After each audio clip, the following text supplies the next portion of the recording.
ഞാൻ ബിജുലാൽ എന്നാണ് അറിയപ്പെടുന്നത്. ഞാൻ ജോണി ലാൽ എന്നാണ് അറിയപ്പെടുന്നത്. ഞാൻ സിദ്ദിഖ് ലാൽ എന്നായിരിക്കും അറിയപ്പെടുന്നത്.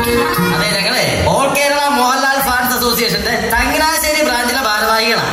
ഇനിയിപ്പോ ഞങ്ങൾ എന്ത് ചെയ്യണം? ഒറ്റ ചോദ്യം, എന്തുകൊണ്ട് ലാലേട്ടനെ ഈ ഓഡീഷനിൽ പങ്കെടുപ്പിച്ചില്ല? ലാൽ സാർക്ക് ഓഡീഷന് വരുമോ? അല്ല, അവർ ഉദ്ദേശിച്ചത് ഈ ഓഡീഷനിൽ ലാൽ സാറിനെ പങ്കെടുപ്പിക്കാത്തത് മോശമായില്ലേ എന്നാണ്.